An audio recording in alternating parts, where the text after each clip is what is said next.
Non ammette repliche il 5-2 con il quale il Matera ha regolato il Giulianova, retrocesso appena l'anno scorso dalla C1. Una partita divertente e piacevole al di là della vittoria materana, che ha ripagato gli spettatori del 21 settembre con ben 7 reti e molte occasioni per rendere ancora più consistente il bottino. Se la gara ha offerto qualcosa anche dal lato spettacolare, un po' di merito va dato agli ospiti che sono scesi sul terreno di gioco senza catenacci, almeno nel primo tempo, manifestando intenzioni aggressive che l'hanno portata addirittura in vantaggio alla mezz'ora. La squadra di mister Chiricallo, dal canto suo, ha fatto vedere qualcosa di meglio rispetto all'ultima prestazione interna, che pure aveva vinto. Qualche motivo tecnico in più indubbiamente si è visto. L'intesa non è ancora perfetta e qualche pedina deve essere ancora inserita per rendere la squadra competitiva per la battaglia di vertice. Un primo tempo, dunque, sostanzialmente equilibrato con il Giulianova che parte a testa bassa e preme per almeno 5 minuti. La prima occasione comunque è per Aprile che si scontra con il portiere avversario. Siamo al nono del primo tempo. 2 minuti dopo, all'11°, arriva la rete del primo vantaggio materano.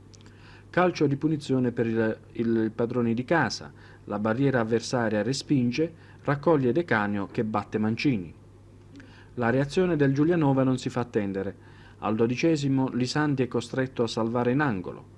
Al 13° l'ottimo Antoniazzi colpisce di testa e mette la palla poco distante dalla porta materana. E al 18° giunge il pareggio. Si tratta di autorete. È stato Melis che, disturbato da un avversario, colpisce male la sfera e la mette alle spalle di Lisanti.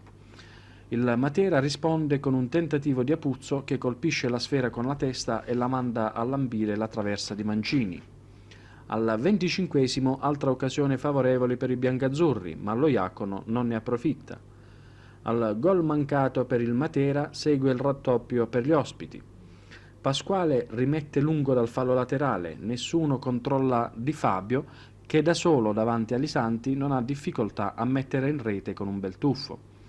Il vantaggio del Giulianova però dura poco. 2 minuti dopo, cioè al 31°, si accende una mischia nella loro area. La sfera giunge sui piedi di Pavese, appostato al limite, che assesta una botta sulla quale Mancini non può fare granché. Al 43° i materani hanno sul piede la palla buona per passare in vantaggio, ma lo Iacono tira debolmente e Mancini para. Nella ripresa gli ospiti schierano Beati al posto di Pari, che pure aveva controllato bene Apuzzo, sia pure con qualche fallo di troppo, e restringono le maglie della difesa con l'evidente intento di portare a casa il minimo risultato utile.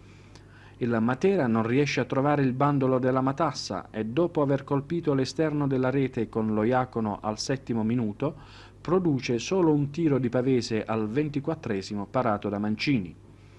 Al 27° Del Re prende il posto di lo Iacono ed è proprio il nuovo entrato che al 32° fornisce l'assist per la terza rete materana realizzata da Apuzzo con colpo di testa. Gli ospiti mandano in campo l'attaccante Berlafonte richiamando in panchina il tornante Ripa, ma la loro reazione non è affatto pericolosa. Sono i biancazzurri invece che al 41° avrebbero potuto segnare, ma Aprile davanti a Mancini non trova la giusta coordinazione. 1 minuto dopo, però, è Apuzzo che sigla la sua doppietta portando a 4 le reti del Matera. Il gol è di bella fattura, tocco di Pavese che pesca in area l'ala sinistra biancazzurra. Questi allunga la sfera alla sinistra di Mancini e rende impossibile ogni intervento dell'estremo difensore. Ad 1 minuto dalla fine il bottino dei padroni di casa diventa ancora più cospicuo ed è Del Re che ottiene la soddisfazione personale a coronamento della sua buona prestazione nei pochi minuti giocati. Una citazione particolare merita la buona prestazione del giovane Chiricallo, omonimo del mister, che ha bene impressionato anche quando si è spinto in avanti. Archiviato il successo di oggi, i biancazzurri, ancora al secondo posto in classifica, si trovano di fronte a 2 impegnativi incontri, di cui il primo contro l'attuale capolista Francavilla e successivamente contro la Gioventù Brindisi, che gode di molti pronostici favorevoli per la vittoria finale di questo torneo di C1.